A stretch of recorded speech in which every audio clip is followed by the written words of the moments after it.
Hello, welcome to my channel. This is Opal Unicorn, and today I wanted to talk with you about a collection of mine, Squishmallows. I don't know if any of you guys are Squishmallows collectors out there, but if you are, please drop a heart in the comment section and share your love for the Squishmallows. They're just absolute fantastic designs, and that's why I collect them and why I'm making a long video with you guys today about them and my own collection. These are some of my Squishmallows. I have a lot of them. This is one of my favorite. It's unicorn, skeleton Halloween unicorn. This is one of their holiday gold antlers reindeer, just so cute. A little bulldog reminds me of mine. And some of these Disney ones that are really premium and really nice quality. But so, you know, I wanted to talk with you guys about, have you guys noticed that they're just kind of not in the stores anymore? And I'm gonna have to dig in a little bit and see if they are going out of business or if they have gone out of business or what is going on with them. But what I really want to talk about is an end of an era of the Squishmallows, I think. And that is because if you guys loved Squishmallows, you might have noticed that why did they make it, why were they so popular? And those of you who collect them may have some answers. And for me, the quality and the design of Squishmallows was genius because of a few things. This is an earlier Squishmallow, but what you see here is they took all the money that you would in the construction of the body. So instead of molding it like they did with this one, which is now a fully formed pattern for a plush, they saved money with the labor in making this very simple pattern to sew for the seamstresses who would be making these in the factories. So the Squishmallows are very simple designs. Some of them are a little bit more intricate than others, but what made them so wonderful is that they were pillows and they were also plushies. So this is what makes them so genius. And again, when I'm talking about the toy industry or toy designs, what makes an excellent design is when it does more than one thing. And that's what these do.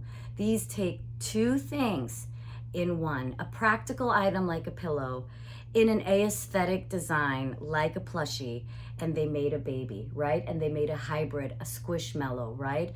An adorable, squishy, plushy pillow. And you have the world of the Squishmallows. So what makes them so great is that they are more pillow than plushy, but they put their money into the actual stuffing and the quality of the fabric itself. So this in the market is what we used to call, and probably still do, velour. This is a velour plush, very popular. It's cheaper, but it's soft, it's cost effective, but it's also giving you a premium luxury at the same time while saving cost. There are some knockoff Squishmallows, and the biggest difference between a knockoff and a real Squishmallow is the fact that the Squishmallow will always be the best, softest, squishiest, most premium stuffing out there. And also the fabric will always be non-abrasive and absolutely able to be a pillow. And that's the rule of the Squishmallow. No matter what the design is, if it's not a comfortable, cozy pillow, it can't be a Squishmallow. It has to be 50% pillow, 50% design. Or maybe even more, 80% pillow and 30%, or whatever that combination would be, 40%, 30% design, right? So the design takes second stage aesthetics, the character, the plushie, to the pillow, while having an adorable character of its own, which is why Squishmallows to me, are one of the most incredible designs of all times, plushie designs of all times.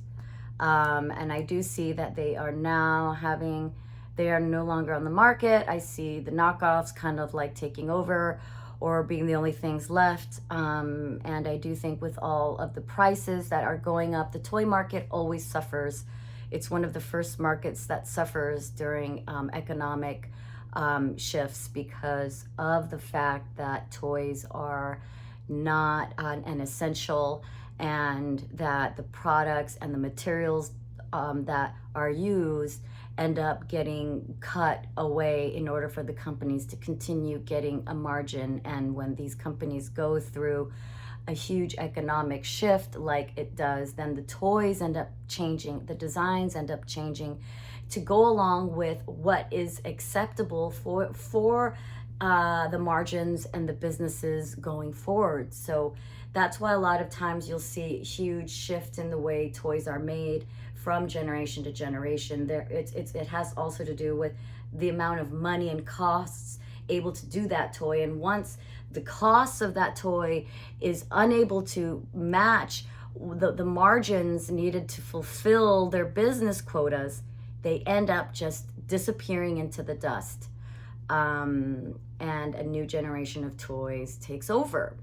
And right now, we see a lot of that right now with the blind boxes. You get a higher end, a higher retail plush, but with an incredible amount of premium materials.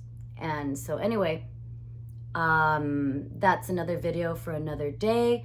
And this is my video on Squishmallows. If you would like more content on Squishmallows, let me know in the comments. Please like and subscribe.